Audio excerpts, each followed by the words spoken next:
Hi, welcome back to Plan and Track. Did everyone have fun at Bash last night? Awesome. So our first speakers today are Atlassian vets Nick Pellow and Brydie McCoy. Nick joined Atlassian in 2007 and recently joined the JIRA Software team as development manager. He once won an Atlassian Ship It for improving application links. No Ship It finalist has ever cussed so much before or since. Brydie McCoy has also been with Atlassian for over 9 years. She spent the majority of that time as a developer on the Bamboo team until 18 months ago she took on the role as team lead for JIRA Software. Brydie is one of the very few Atlassians who's won Ship It twice. Before they get up here, I just want to remind everyone to please silence your cell phones. And if you haven't already opened up their app, their talk in the app, please do so now. And you can ask questions and upvote questions there throughout their talk. So let's please welcome Nick and Brydie to the stage.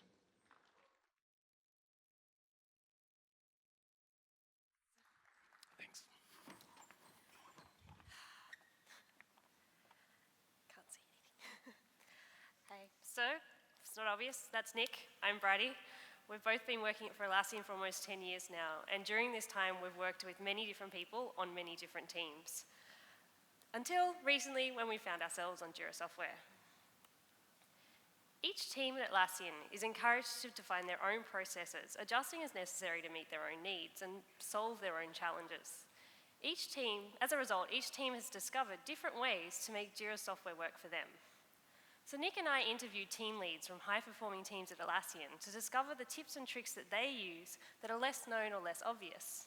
And today we've brought you case studies from 4 of those teams. But first, I want to be very clear about some assumptions we've made about who you are in this room. So when putting this talk together, we had to make some pretty tough decisions about what to include and what to leave out. You're most likely in a software team or you're working very closely with a software team. And you pretty much get the boards are just a visual display of a subset of your issues inside of JIRA. Each board uses a filter to select the set of issues that it displays. The filter is defined using the very powerful JIRA query language, or JQL as we're going to refer to it. The filter is so powerful it can even span multiple projects. We have also assumed that you're probably working in an agile team of some form. You understand that Scrum is about time-based sprints, story point estimation, burn-down charts, sprint commitment. While Kanban is all about assuring that work is flowing by having work-in-progress limits on columns. Cool. So let's get started with our first team. So this is Esther. Esther's a team lead on the purchasing team. They look after all of the billing infrastructure around our cloud offering. So one challenge that her team was facing was with their planning meetings. They felt like they were being pulled in too many directions, needing to do the estimation, prioritization, and deciding what they were going to commit to for the sprint. It was also hard to keep all the different roles in the room happy. No one left the meeting feeling like they really got what they wanted out of it. So to address this, they changed their process to pull the estimation session as separate from the planning meeting. The estimation session is just for the developers and team lead, and it became much more technical.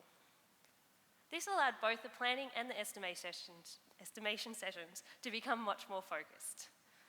The estimation session is less rushed because there's no pressure to have a perfect backlog by the end of that meeting, and the developers have plenty of opportunity to ask lots of questions and fully understand the work. They even get to delve into technical implementation details. This new desk session is also done several days earlier, which allows Esther to find all of her blockers during the meeting and still have time to actually get them resolved before the sprint starts. So throughout this estimation session, there's lots of grooming activities to be done to your backlog. But unfortunately, if they're not done well, this can disrupt the flow of the meeting and it can lose that focus. Some have instead resorted to writing things down to do after the meeting is over. But Esther has quite a few tips and tricks that she uses that allow her to capture all of that discussion in JIRA without distracting from the purpose of the meeting. So this is an example of a backlog. There's a lot of things going on, different streams of work and various bugs that need fixing. Esther uses a combination of epics and quick filters to narrow down that content. Epics mean different things to different people. Esther uses them kind of like colorful tabs or categories. Sometimes epics are features or units of work, or sometimes they're ongoing themes like engineering, health, or performance. Filtering by epic lets you focus on a single stream of work at a time. To assign issues to epics, you simply drag and drop the issue onto the epic.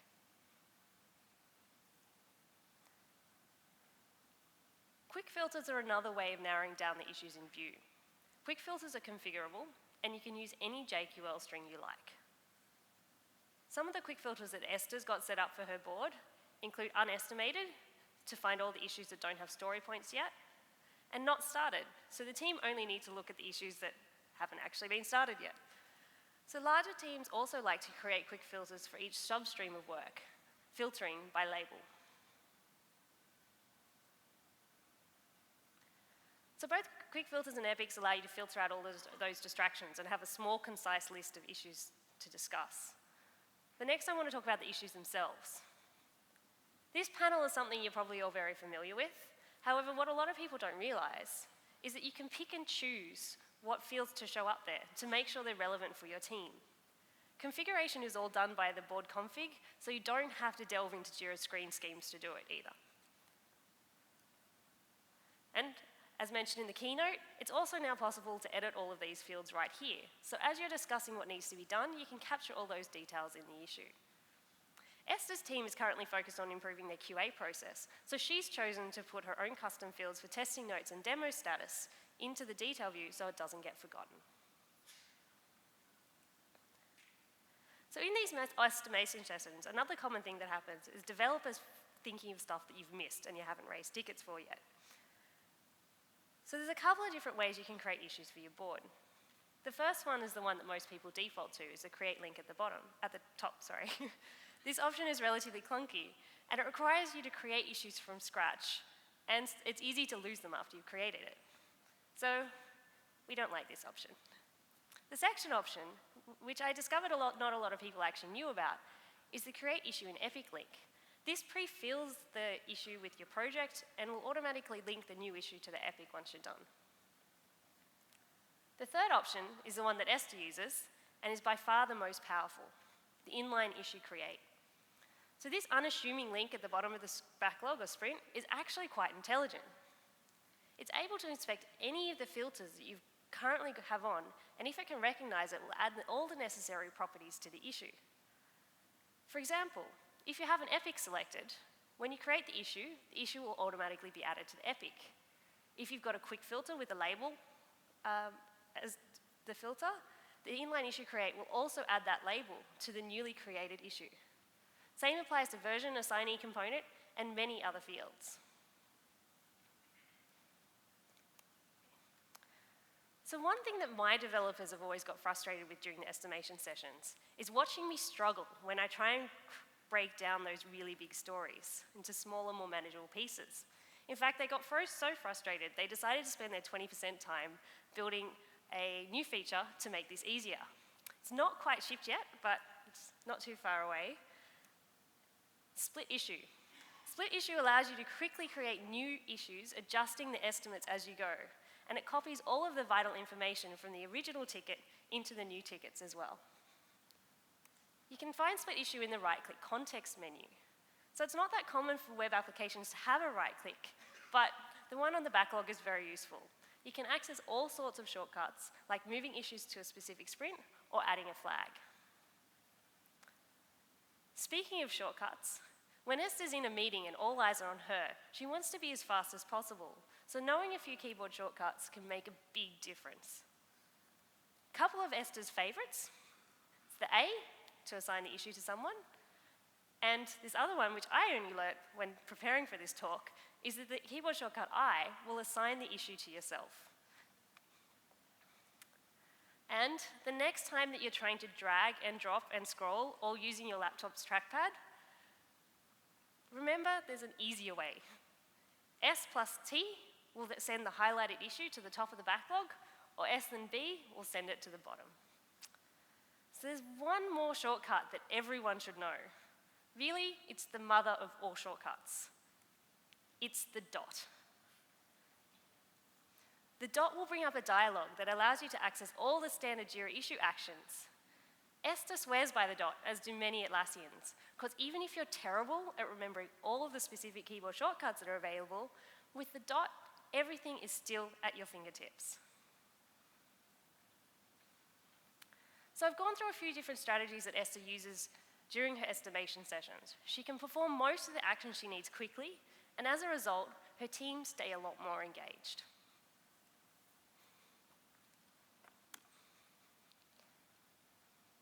So this is Andy Dreisen.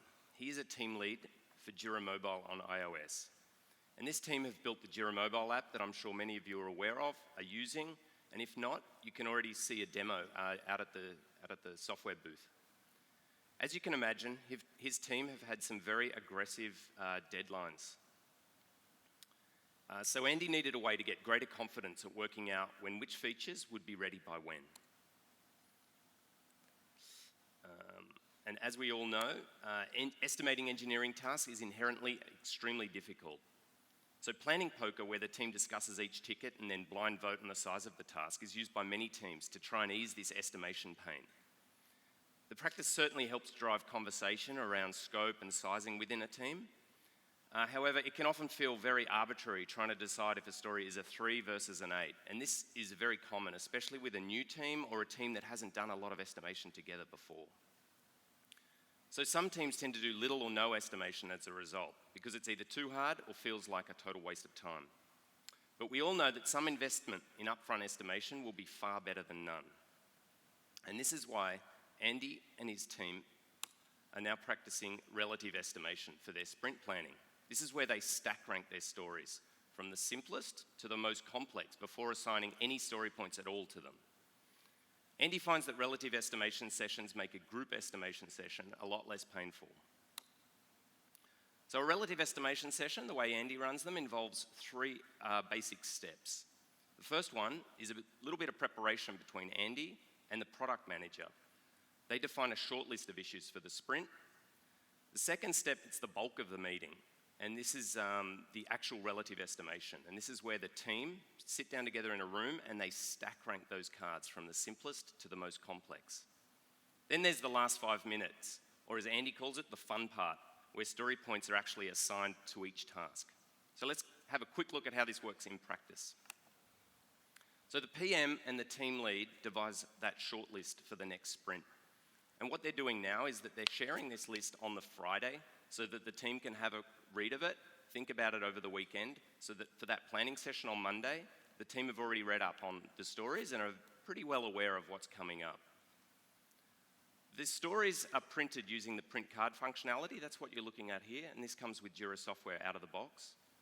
This set of stories includes any stories that weren't finished in the previous sprint. So it's important to note what the estimate was for each of those stories.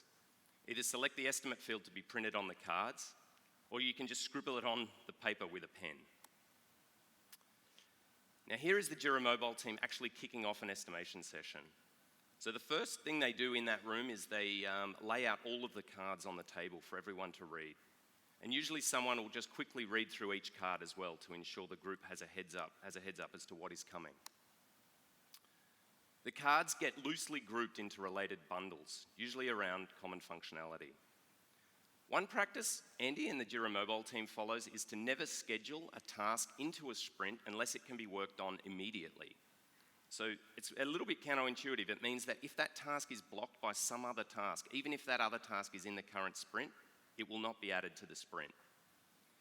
Now, grouping related stories can help catch any dependencies like this and may influence what gets estimated during the session. The next part, this is the guts of the estimation session. All the cards get collected into a pile, and someone just takes the first card from the top of the pile and reads it out aloud. They place it in the middle of the table and pass the pile to the next person. The story is discussed until it is understood by everyone in the group. Then the next card is read aloud, and it too gets discussed. The group must decide if this story is more or less complex than the first story that was on the table.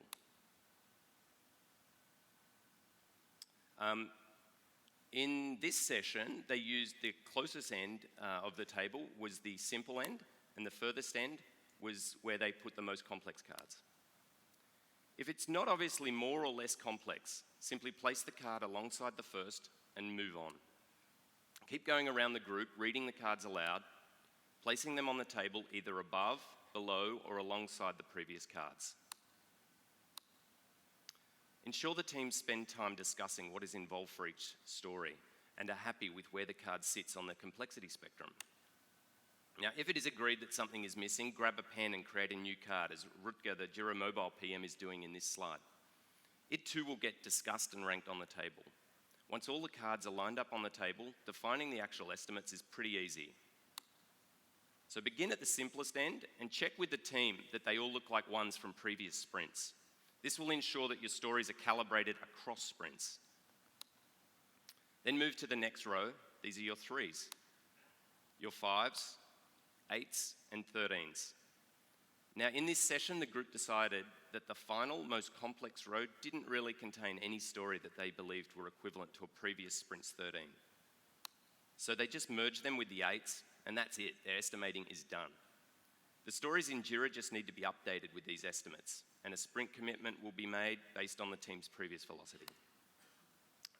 So relative estimation sessions make estimating less painful because it's far easier to compare two stories in terms of their complexity rather than trying to come up with that story point amount for each individual story. Laying the cards out on the table will also give the team a lot clearer picture of what stories have been ranked where, making slotting in a new story easier as you have a strong frame of reference. The entire team is also actively involved during the session, and this helps with sprint commitment and buy-in by the group. There is an extra data entry step, however. JIRA makes this pretty efficient, especially if you're using a lot of those tips that Brydie has just mentioned. All right. So this is Michael, or Tokes for short.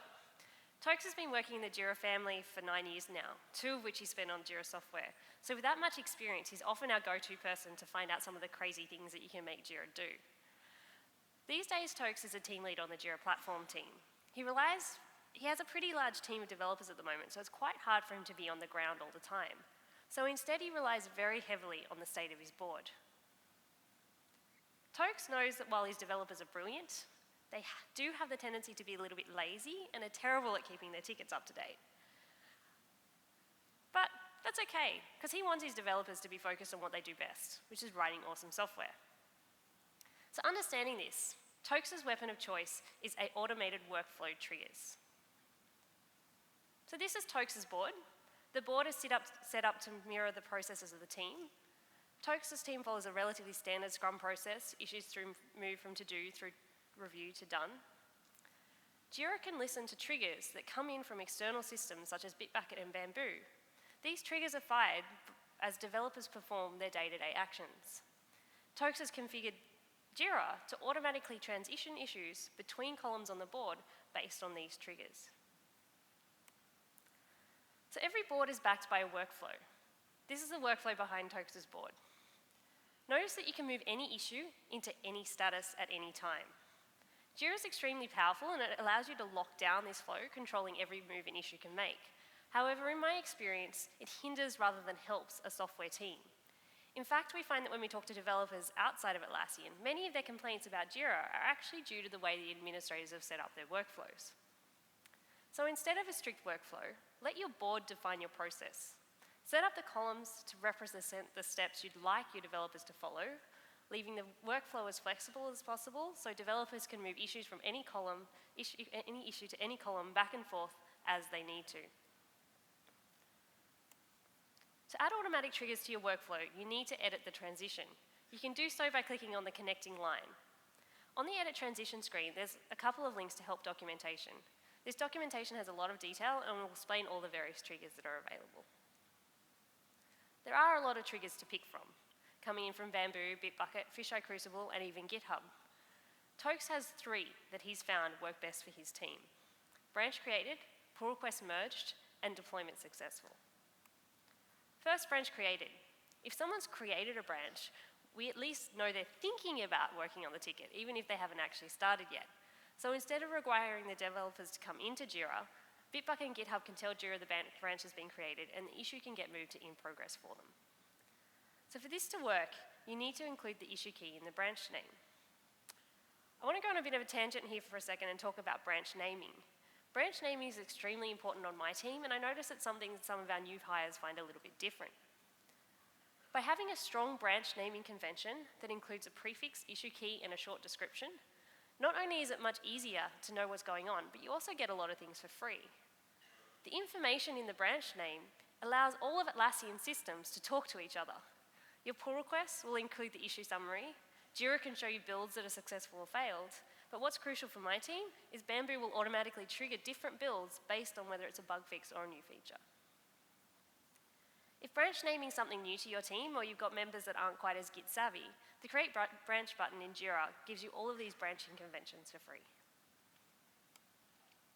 Right. So the second trigger Tokes uses is pull request merge. On JIRA teams, we have a master means customers policy. When something lands in master, customers can see that change within as little as 4 hours. That means you don't merge anything to master unless it's absolutely ready and there's nothing left to be done. However, we can't close that issue yet. Tokes' team have chosen to include deployed in their definition of done. So once a PR is merged, we can automatically transition the issue into the awaiting deployment state, where it can sit until our last automatic transition kicks in. Deployment successful. So I'm not sure what your deployments are like, but ours still tend to be a little bit unpredictable. So it could be 4 hours, or it might be 3 days. So instead of making developers continuously watch the deployments, once the code hits our production environment, Bamboo can tell JIRA and the issue can finally get moved to done. So with these 3 triggers, Tokes has a board that represents the actual state of the work being done. Talking with a few other team leads, I discovered one more practice that has allowed teams to use more workflow triggers. You should only have 1 pull request per issue. You find if you have multiple PRs, the state of the issue starts to get very, very fuzzy. And as Atlassian teams have moved towards continuous deployment, we've found we needed a much clearer view of the work. So as soon as work gets merged to master for an issue, it's generally best practice to not commit any more work against that ticket. So after I interviewed Tokes, I decided to try out the automatic triggers with my developers. The most important thing about automatic transitions is that they need to work for your team. Each team has a different workflow and different challenges. For my team, pull request merge worked really well, with only a few false positives. Note, while it's not perfect, the developers still felt that it was worthwhile. But pull request opened failed miserably, because it turns out my developers like to create PRs to get early feedback long before the work is actually done. If a trigger gets it wrong too much, it can just frustrate the developers even more, and I definitely heard about it in our retros. So, as with all process changes, take the time to experiment and find out what suits you. If they're done right, automatic triggers can save you a lot of time and make everyone's life easier. Okay.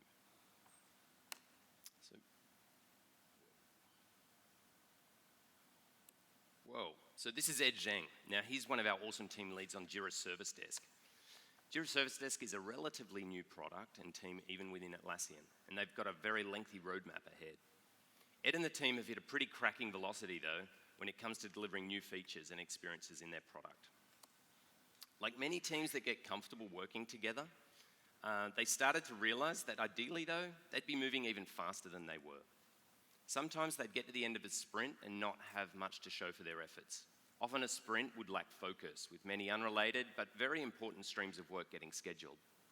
All this was obvious to the team when they started realizing that their demo sessions at the end of their sprint was pretty flat or very low energy, and it led to kind of low morale on the team.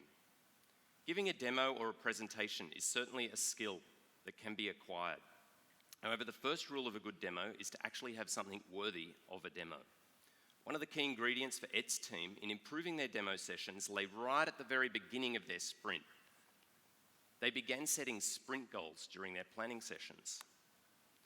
Now, Ed and the team decided to make his sprint goals demo-driven. This means that the goal is inspired by imagining what a meaningful demo for that team looks like 2 weeks from when the planning session happens. Many teams at Atlassian do demos on a Friday, usually in the afternoon if they can find a free room. There is generally a really good buzz around the place as teams gather to show off what they've achieved during the week. Stakeholders and even sometimes founders may also use such demo sessions to view progress on important projects or just to touch base with teams. So lifting the bar on the demo sessions by setting sprint goals became a priority for the team. Ed finds it important that the teams decide and commits to the goal. There is usually plenty of input from the product manager on what the goal would ideally be. However, ultimately the team will decide. When setting a sprint goal, it is important to ensure that that goal is specific and it's measurable. So here's an example of a goal the service desk team used during the year. D3 conversion demoable and the dashboard performance improved by 10% on 9th of August. This is a good example of a very concrete, measurable sprint goal. The conversion will either be shown during the demo or it won't, and the dashboard performance will show a 10% improvement on August 9 or not. So I'm going to go on a little bit of a tangent now and spend a little bit of time about something that I've learned when setting goals. Often, the team will set out immediately trying to improve something and then scramble at the end to try and show that improvement. So a key to creating goals that are measurable and that actually do get measured is to build your measurement first. So by building measurement first, you're going to guarantee that the goal can be measured.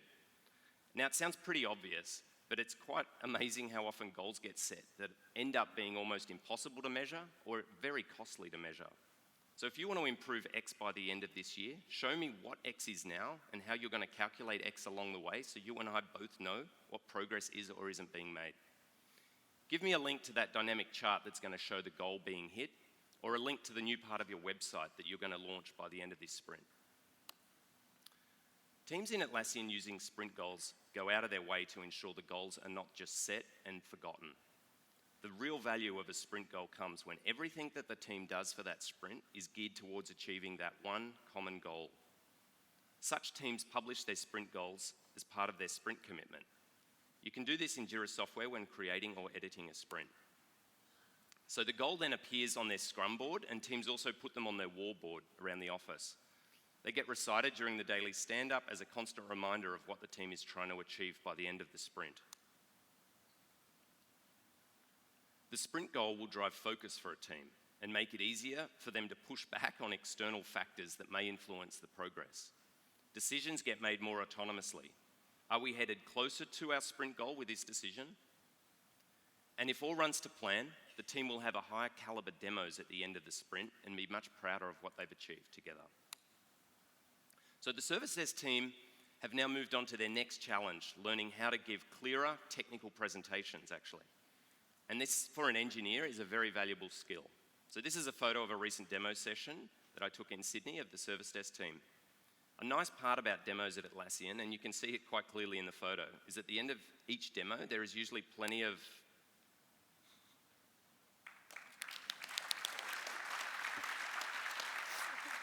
Thanks, it worked. Another optimization the service desk and quite a few other teams in Atlassian have made is around something we do every single morning, stand up. A problem some teams have is that stand-ups become a bit of a time sink and therefore can become, not the best start to the day. So a typical stand-up revolves around people. Who did what yesterday? Who is blocked today? Who is doing what next? Sometimes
the back of the room.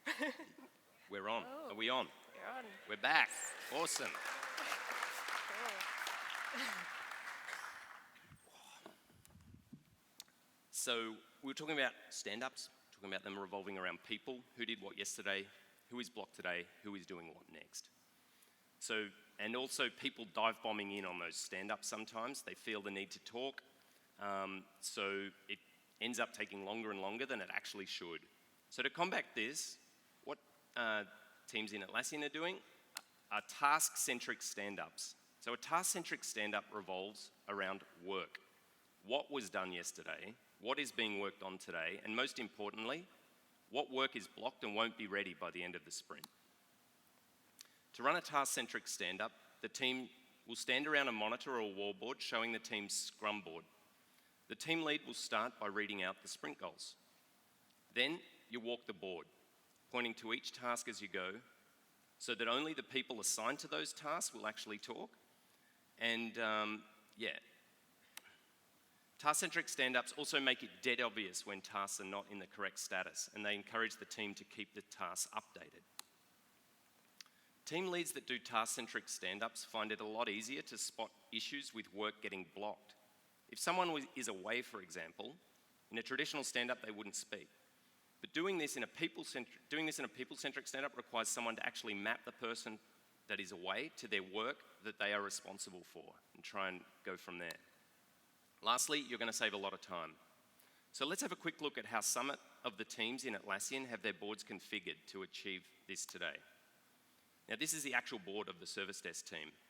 So you can see something on this board. You can see that all of the tasks that are in progress, they've been assigned to people, and there are very clear avatars and photos of those people. So this was a clear tip from Ed. So they would start in that top right column, and they go to the top issue, and they work their way down. The assignee of that each task would talk about the status of that ticket. Then they work their way back from right to left, top to bottom down the board. Some teams even configure a new board just for their stand-up. So remember that a board is quite cheap to build and configure. Such a board will be a lot more compact, and it can also pull in work from other projects. So if you have a designer or a project manager using a different project to track work. The Confluence team in Atlassian have been using a separate stand-up board for quite a while, and it's optimized for their daily ritual. The board will have fewer columns. They've actually got the statuses showing on the cards, and they've got a few stand-up specific quick filters that makes their stand-up even leaner. So here are some of the filters being used by the Confluence team. They have a specific stand-up view filter, which will only show issues in the done column that were moved there in the past 24 hours. Now this means that the done column will only be showing issues that are relevant for the next day's stand-up.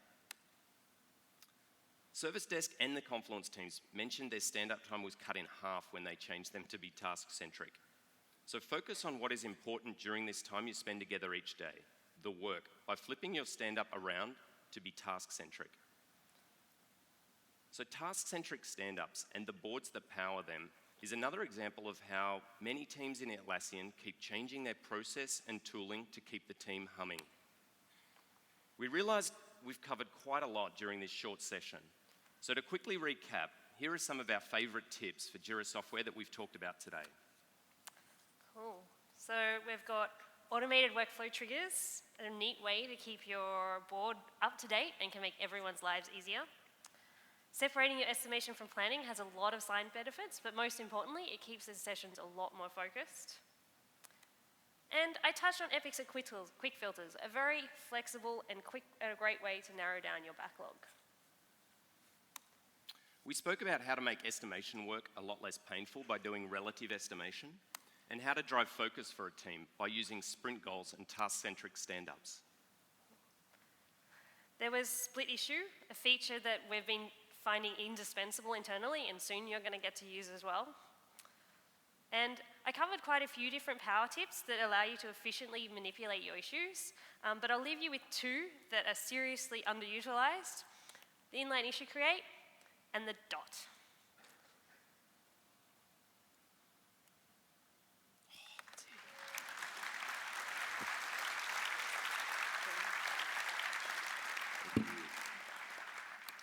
We do have a little bit of time for some questions, which we might take from the app. Is that correct? Yeah, we're going to just go ahead and read them from the top of the app. Okay. So the first question is, when will split issue be available in JIRA Cloud and Server? And will it allow to split subtasks of a user story? Okay, I can do the easy ones first. No, it won't allow you to split subtasks, but thanks for the feature request. And we are shipping to cloud first, and like many features at the moment, we're seeing how they go on cloud, and if there's some good feedback, good response, then we'll consider moving them to server as well.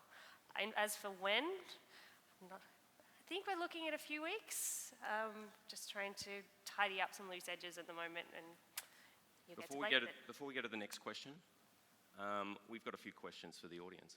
Is that all right? Mm-hmm. Okay, so for you guys, in which version of JIRA was JQL introduced? Who was that? Over here. Woo. Correct. Well done. Good answer. Do you want the next question? What JQL allows you to find all issues created in the past 2 weeks? Oof. There's someone over there. It's tricky. It's tough. Created is greater than minus 14D for days. It's not the most intuitive, but it's very powerful when you're using that in your filters. Let's have another question. Okay, the next question. Is it possible to set up unique triggers for different projects sharing the same workflow? No, unfortunately, the triggers are definitely tied to the workflow themselves. Do you have more questions for the No, audience? we won't. Okay. Let's keep going. Okay. Is there a tool that will help you do relative estimation for global development teams? It's a very good question. There's none that we know of apart from JIRA Software's ability just to print the cards out at the moment and let you move them around on the table. There's certainly, we've talked a lot internally about a lot of the content in the talk today. And yeah, there was lots of ideas, so lots of people talking about ways that we could look at, trying to make an add-on or something to allow that. You could definitely do it with an add-on today if any ecosystem partners out there were interested. Cool. And then can you just explain again, how do you print the cards out that way? Okay, it's quite easy. You just go to the board menu, the top of your board, and then it sits right there. It's just down the bottom, print cards. It's also available in the right-click menu, so if you select a whole bunch of tickets, and you can right-click, and it will also take you to the print cards. Okay.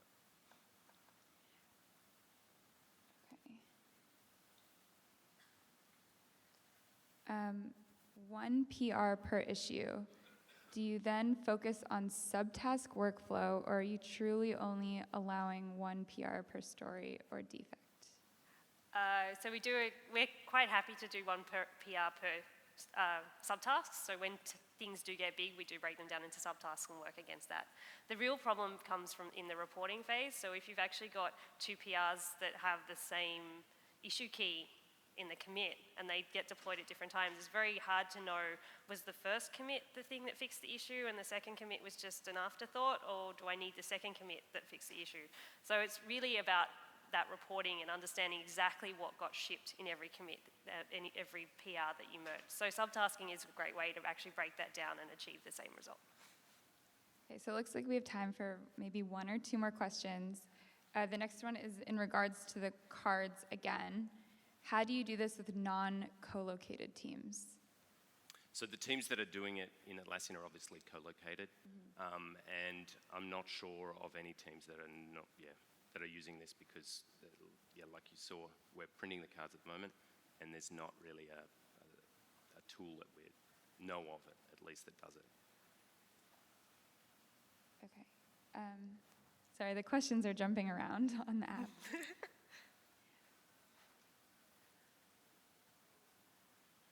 Don't make me ask another question. Yeah. Does anyone want another question? Okay, let's have one more. So how would you find all issues in an open sprint? I can't see any hands. There we go. I think I heard it. Sprint in open sprints. That's awesome. We have one more question, while we're on a roll. This is a little trick question. How do you select all issues where the label foo does not exist? Up the front. Labels not equal to foo is not correct. Labels not in foo is not correct. Thank you. Up the front. Labels is not equal to foo, or labels is empty.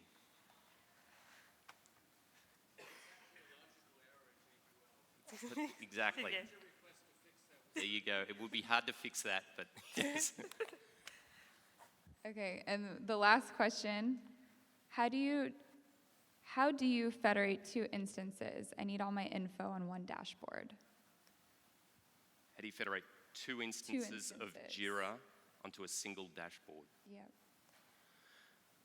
What are we doing? We would, not inside JIRA, you could be gadgets, or what we're doing is probably Atlassian using Confluence to surface different information. Internally, we have I think it's available for public as well. Our warboard's actually run by Atlassian Warboard, and that allows us to actually pull in information from all the different things. So you can actually pull in sprint information into those as well, which tends to be what we use internally. I don't really think that, we don't like using Confluence gadgets for JIRA stuff. It tends to get a little bit tricky to configure, but it is possible.